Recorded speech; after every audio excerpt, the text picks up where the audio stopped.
सलाम पाकिस्तान 24 न्यूज के साथ मैं हूं हुदा शाह और मैं हूं हैदर अवान। हेडलाइंस आपने मुलाहिजा की, आप हमें यूट्यूब पर बराह रास्त भी देख सकते हैं। youtube.com/24newshd विजिट कीजिए। सबसे पहले अहम खबर आपको देंगे। वफाकी काबीना ने पावर सेक्टर से मुताल्लिक इंक्वायरी रिपोर्ट पब्लिक करने की मंजूरी दे दी। वजीर आजम ने इंक्वायरी रिपोर्ट पर कमीशन बनाने की हिदायत भी कर दी। इस हवाले से बात करेंगे। अवैस कियानी हमारे साथ मौजूद हैं। अवैस बताएगा इस हवाले से। जी, आज का वफाकी काबीना में हमारे नायब मोतबर जराये के मुताबिक उस वक्त दिलचस्प सूरत हाल पैदा हुई जब असद उमर ने IPPs की जो रिपोर्ट आई है, इंक्वायरी रिपोर्ट, वो काबीना में पेश की। पूरी जामी ब्रीफिंग दी उन्होंने असद उमर ने, और उसके बाद ये जैसी वो ब्रीफ देने लगे तो उस वक्त खुसरो जो है और उसके साथ अब्दुल रज़ाक दाऊद और नदीम बाबर जो है वो वफाकी काबीना की इजलास से चले गए। उसके बाद जो है ये इस पर मंजूरी दी गई और कमीशन बनाने की जो है मंजूरी दी गई, जो कि मजीद इसको इन्वेस्टिगेट करेगा, फॉरेंसिक इसका होगा और उसके बाद वो मामला आगे लेके चलेंगे। IPPs रिपोर्ट जो कि कुछ दिन पहले जो है 24 की खबर नशर की थी, उसमें बहुत ही संगीन इल्जाम हैं कि किस तरह IPPs ने गैर मुनसिफाना तौर पर जो है मुनाफा कमाया और किस तरह उनके जो है एक ज्यादा जो है बिजली पैदा करके ज्यादा मुनाफा जो है कमाया गया। तमाम तर सूरत हाल या जामी तौर पर जो है ब्रीफिंग और उस पर आप कमीशन बना दिया गया है।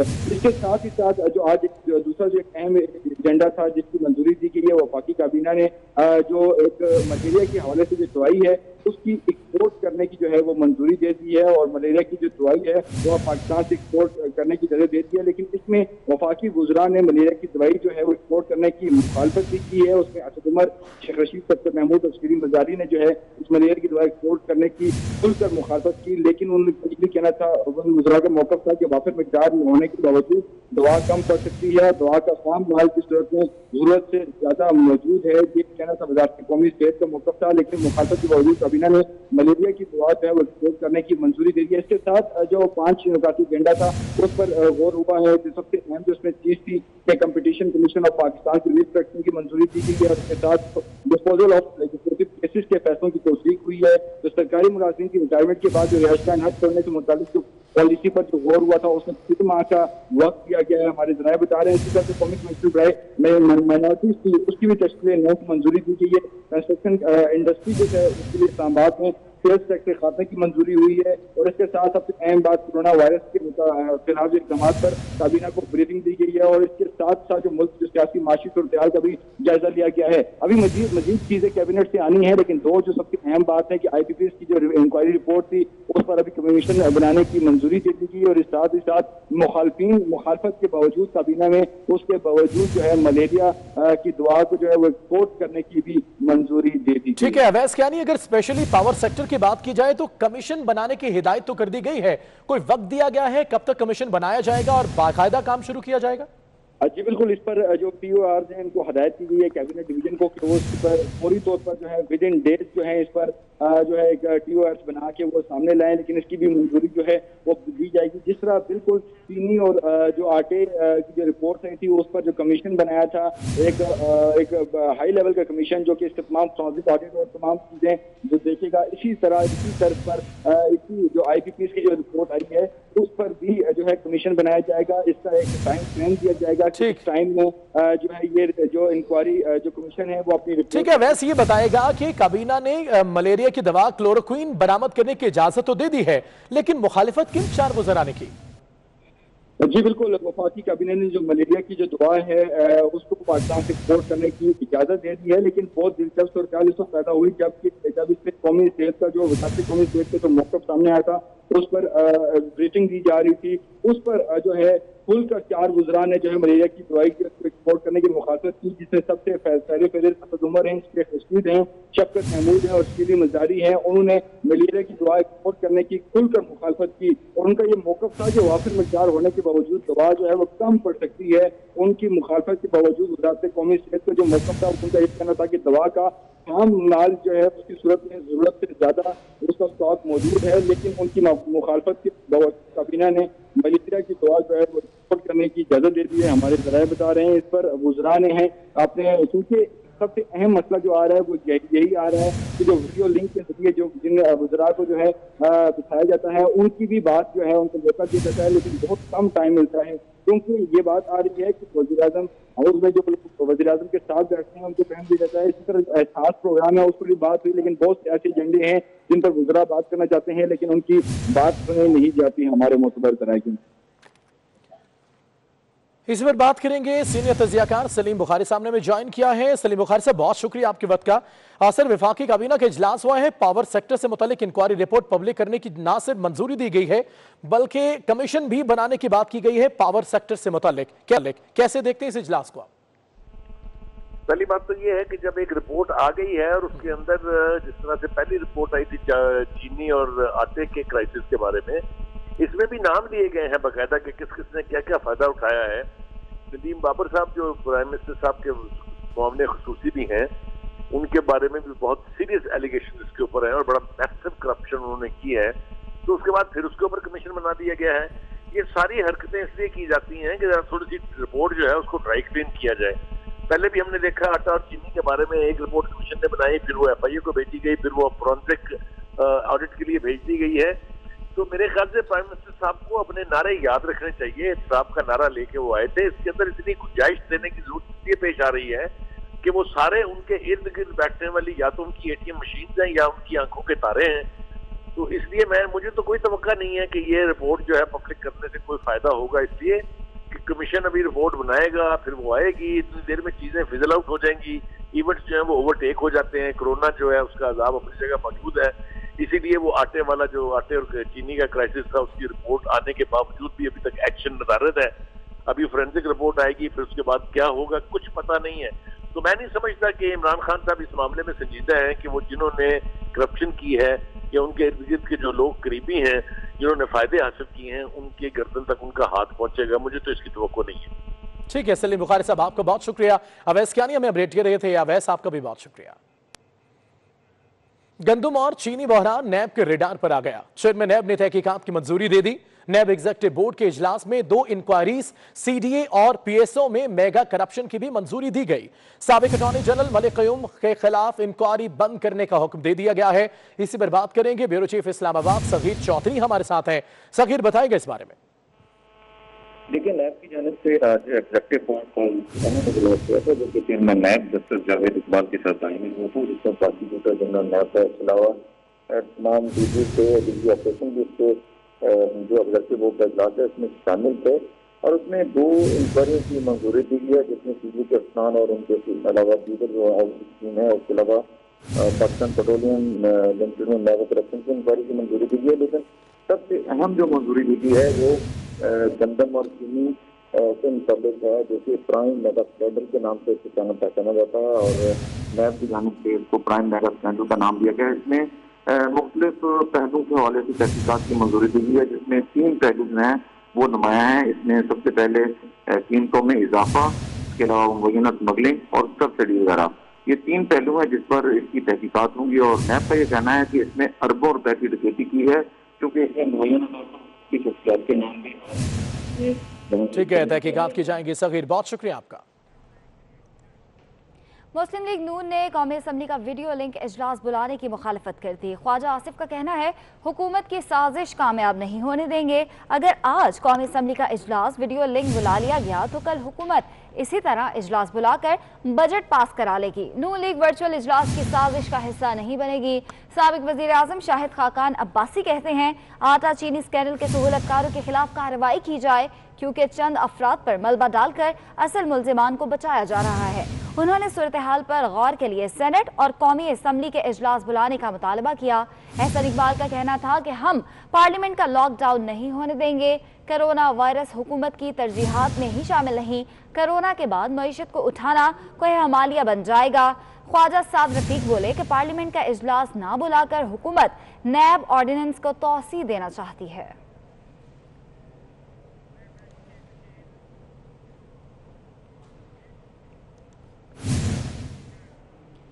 वजीर रेलवे शेख रशीद ने सियासतदानों को सुलह का मशवरा दे दिया। शेख रशीद कहते हैं शहबाज शरीफ कौमी हुकूमत का ख्वाब लेकर वापस आए थे।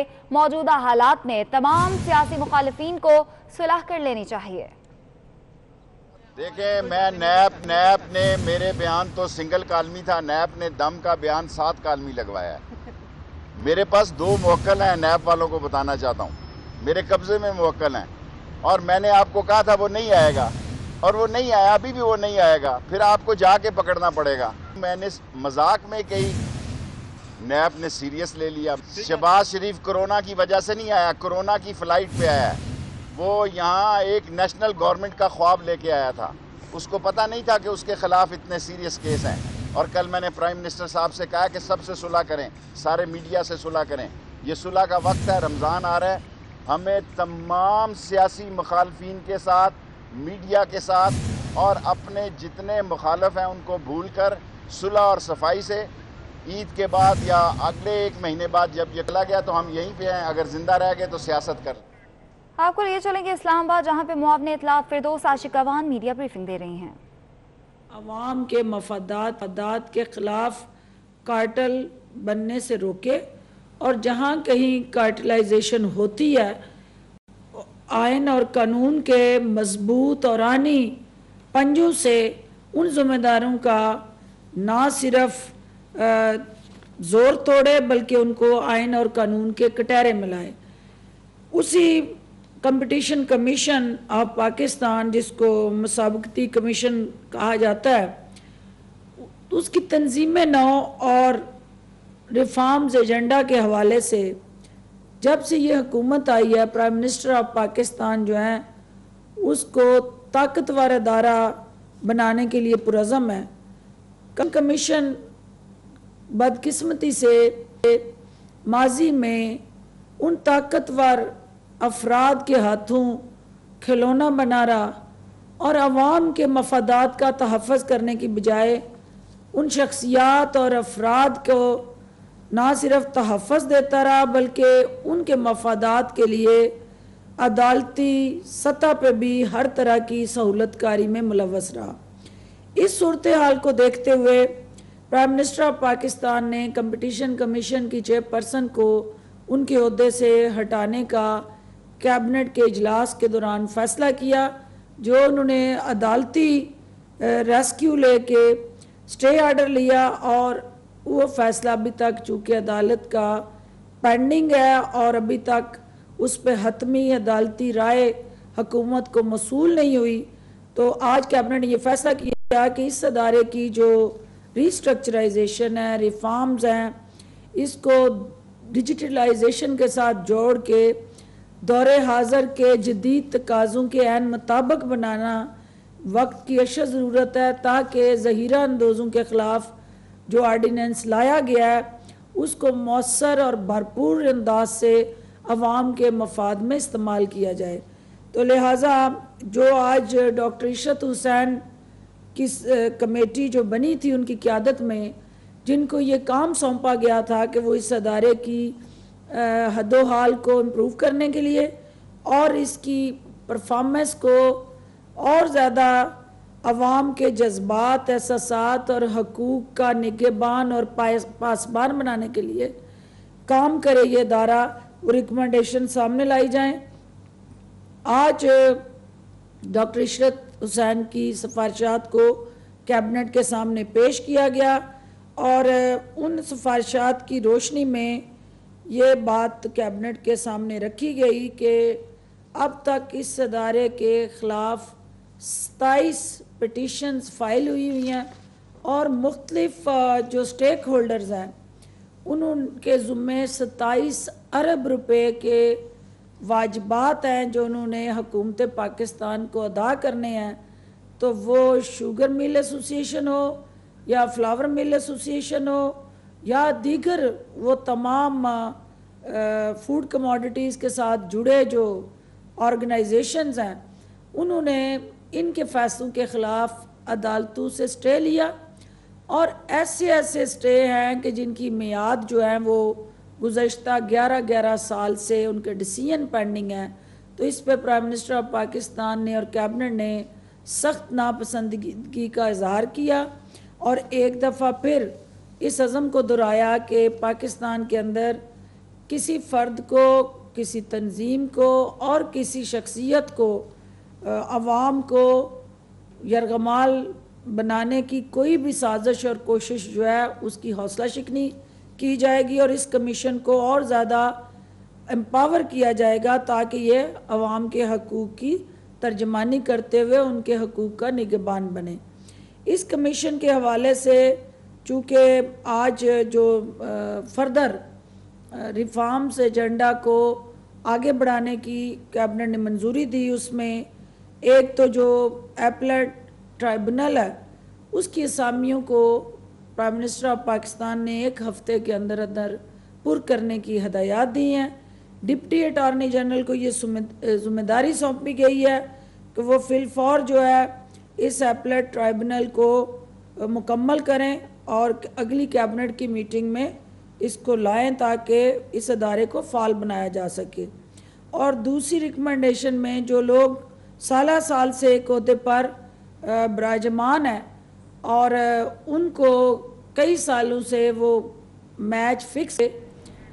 फिर दौरान मीडिया को ब्रीफिंग दे रही हैं। यहाँ वफाकी हुकूमत के ऐलान करदा एहसास प्रोग्राम के समरात गरीब आवाम तक नहीं पहुँच सके, दिहाड़ीदार मजदूर परेशानी का शिकार हैं। इसी बारे में बात करेंगे अपने नुमाइंदे महमूद रियाज से। महमूद बताएगा इस बारे में।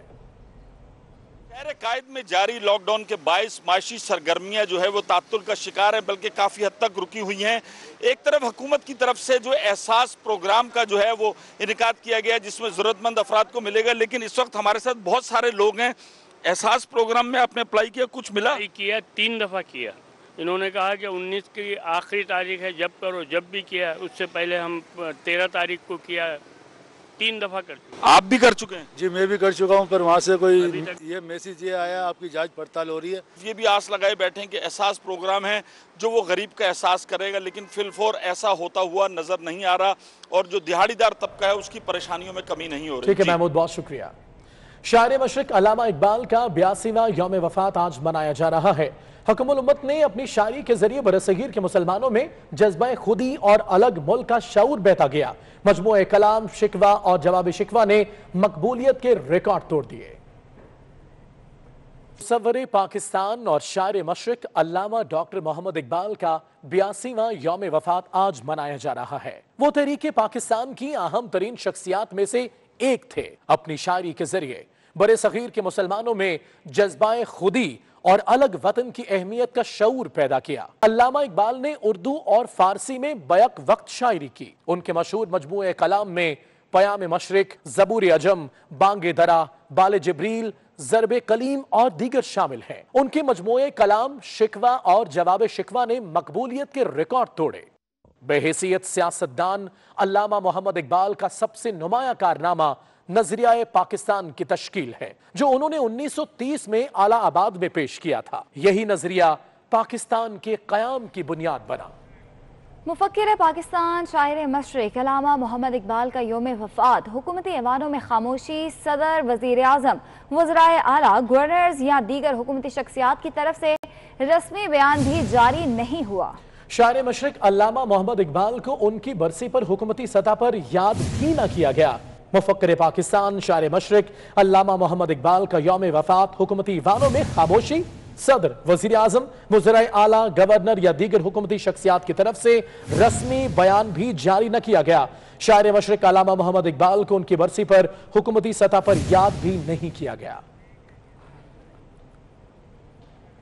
British high commissioner doctor Christian Turner Islamabad airport पहुंच गए। कतर एयरवेज की परवाज की लंदन रवानगी के मौके पर इंतजामात का मुआयना किया। ब्रिटिश हाई कमिश्नर ने बरतानिया जाने वाले मुसाफिरों को अलविदा किया। बरतानवी हाई कमिश्नर ने एयरपोर्ट पर इंतजामात पर इत्मीनान का इजहार किया। British high commissioner doctor Christian Turner Islamabad airport पहुंच गए। कतर एयरवेज की परवाज की लंदन रवानगी के मौके पर इंतजामात का मुआयना किया।